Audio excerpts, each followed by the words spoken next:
Here we go again. Previously, we had the West Yorkshire Police being accused of having a racist recruitment policy for putting a temporary block on the hiring of white candidates. Now, we have the Metropolitan Police offering bespoke workshops to ethnic, minority and female candidates to help them gain promotions. Why? A former officer who served in the Met for 3 decades told The Telegraph, ethnic and female officers are individually selected and given additional workshops, coaching and access to professional coaches to make sure that they are better prepared for the final promotion exam.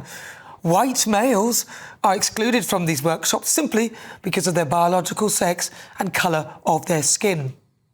Apparently, eligible ethnic minority candidates are sent an email that reads, "You have been selected to attend this workshop as the Met has a series of people priorities which underpin the organisation's overall strategy, one of which is to improve black and minority ethnic and female representation at all police officer ranks.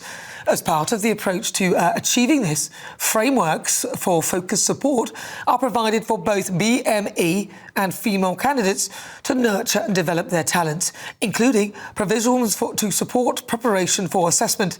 This workshop is one such provision.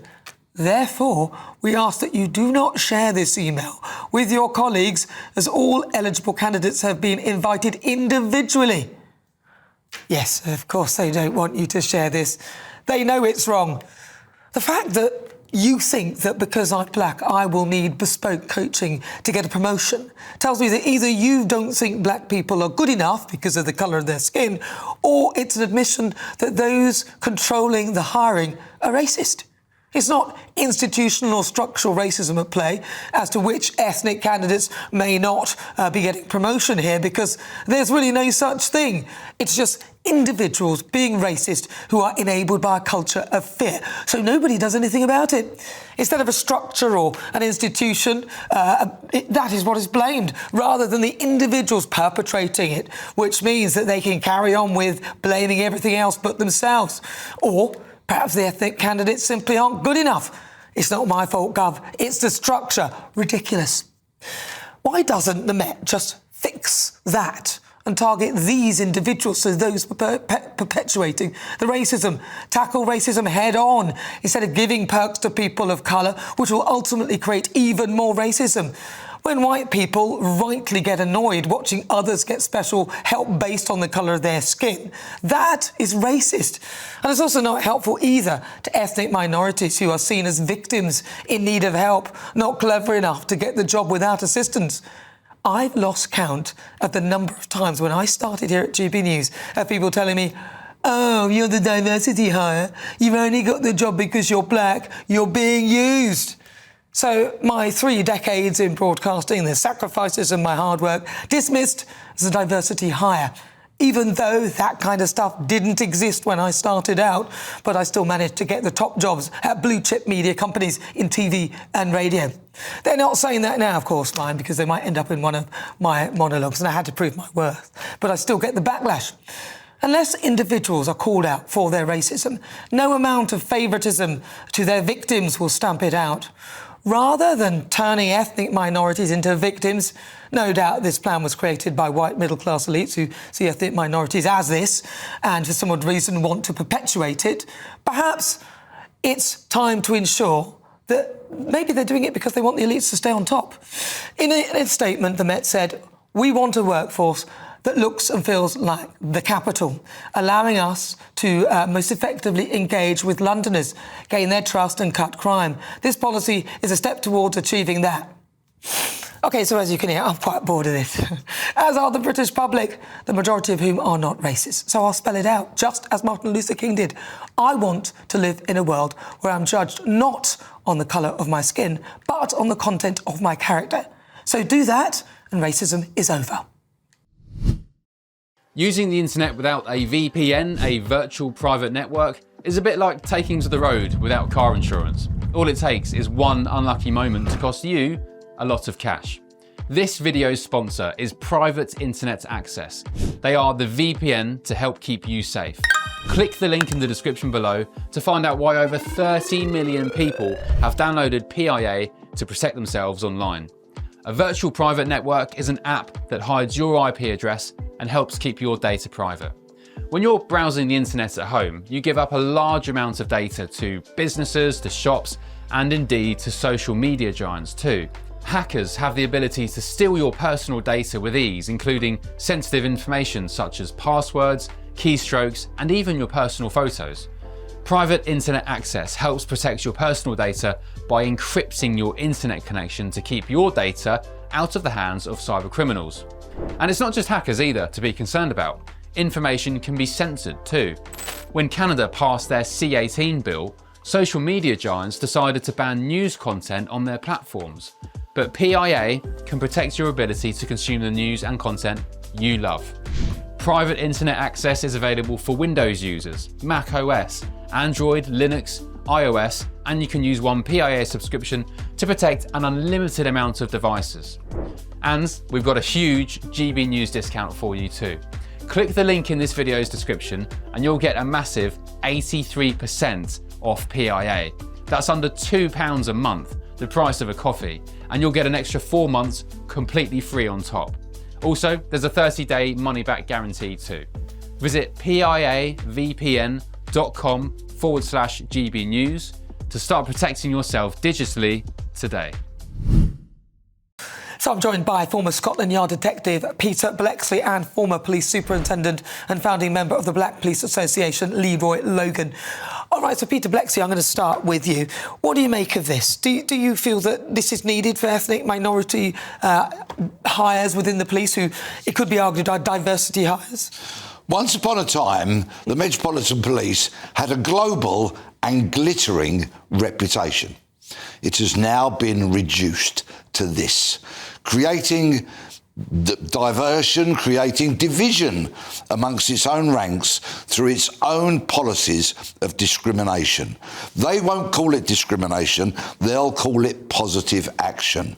But it has caused so much ill feeling. The fact that they say in that email, do not share it, tells us everything we need to know, that they know that they're wrong, they know they shouldn't be doing this, and yet I suspect some DEI hire with a lanyard and a huge amount of self-importance has come up with this deeply divisive nonsense. Leroy Logan, what do you make of it? Come on, surely this is not good.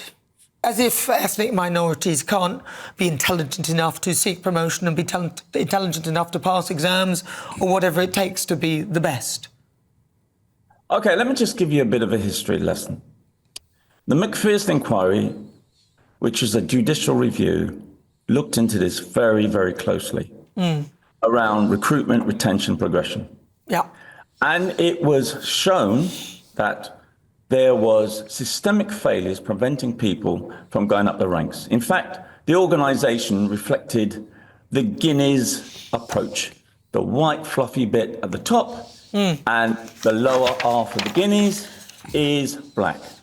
And so they realised that they had to bring in what was within the Race Relations Amendment Act and still is positive action. But in those days, we made it abundantly clear that there were lack of officers at all the ranks, and there needed to be positive action so that officers could be brought up to a level of confidence and understanding of the issues that they're up against so that they can compete on a level playing field. Even though the culture was very, very strong and toxic, which it is today, at least we had a buy-in from the commissioner all the way along the organisation. And there was no need for emails saying, don't pass it on. So this is nothing new.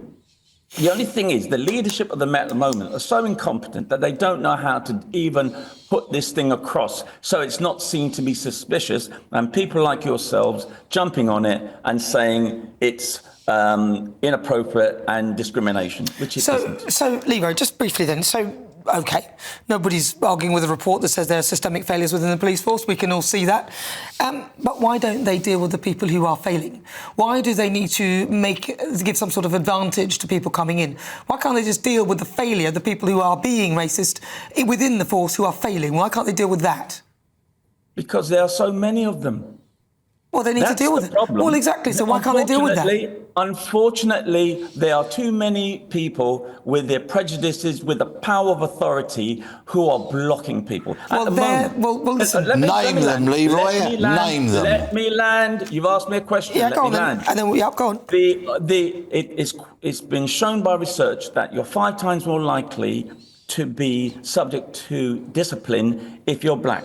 The disproportionate number of black officers who are subject to discipline at the moment is out of the chart. Okay, no. And that's one of the reasons why people have Leroy, these are just stats. And are not getting promoted. These are just They're stats. getting kicked out the These job. are stats, which may well be true, but it's still not tackling the issue, which, as you pointed out, are plenty of people being racist within the force. Peter Blexley.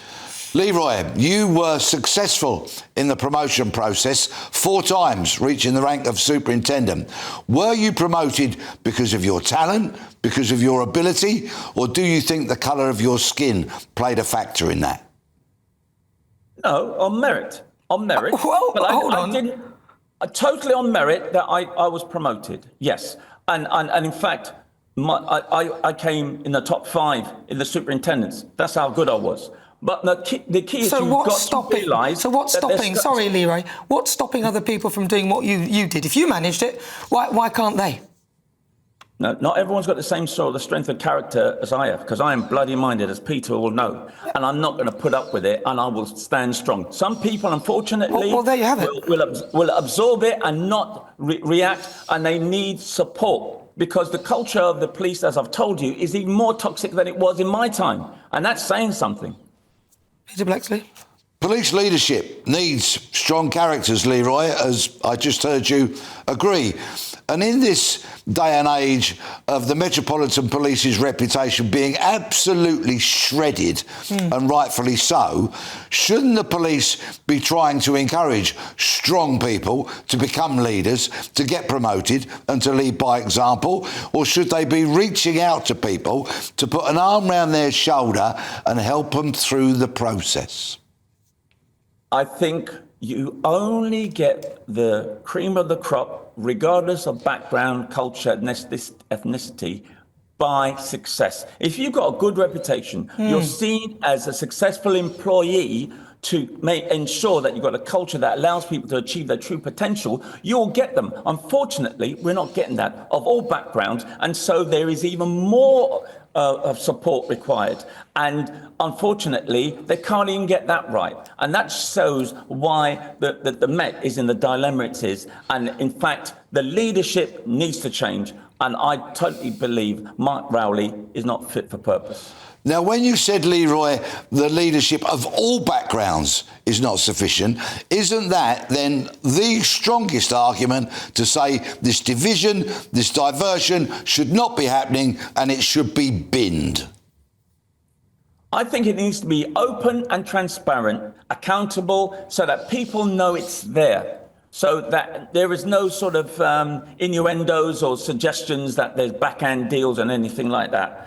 And I totally agree that the caliber of officers coming into the Met has to be of the highest order, and to ensure that they're not contributing to this toxic culture and they're willing to be judged on their merits. Unfortunately, Peter, you'll know there's certain networks in the Met, regardless of what you do, they will get a leg up because of their connections. Well, listen, and it's not so much who you know, but what you know about the people you know. Leroy, that is pretty much the same in every single industry you go to. There's always somebody somewhere who knows someone that gets an extra advantage. But I'm listening to what you're saying. How do you feel if I look to you and say to you, well, you're a diversity hire? Because that's what it does. I mean, that's ultimately how people... Are you happy with that? I mean, do you... No, I'm told that. Exactly. You know what I did? Yes. I ensured that I proved them wrong, just like you, Nana. Yeah, but these said, lot... they said you were a diversity hire, of course they did. and you proved them wrong through just excellence and saying, yep, I'm going to do but this. These people, regardless of what they think but of me. Leroy, these people who go through this scheme are technically diversity hires. That's exactly what they are. They've been selected because they're black and because they're female and no other white male, and then be given some extra help because they want to give them an extra leg up. Then it's partly because of the colour of their skin that they are where they are. That shouldn't be the case. Everyone should be given equal support, irrespective, and the police need to wipe out the racists. That's what I'd like to see. Listen, I totally agree with you. Culture shouldn't allow racism. Exactly. Or sexism, and we wouldn't or need any of this. Or anything. OK, final word to you, Peter Plexi. You've got about 30 seconds. Leroy, the previous commissioner was a woman. The deputy who retired this week was a woman. Michael Fuller, Neil Basu, Leroy Logan, loads of black officers have ascended the ranks. This nonsense is not required. Leroy? Well, that's a matter of opinion, but let me say, we just want a level playing field to ensure that people are judged on their merits. Unfortunately, it's all an imbalance with the Met on all sorts of fronts. That's why they just come out with special measures. Let's hope the leadership will get a grip and improve equal the opportunities. I would say equal opportunities for all, because I think this particular approach fosters racism, and it's not good. Leroy Logan, thank you so much. He's the founding member of the Black Police Association, and also Peter Plexley, a former Scotland Yard detective. Thank you so much for your views.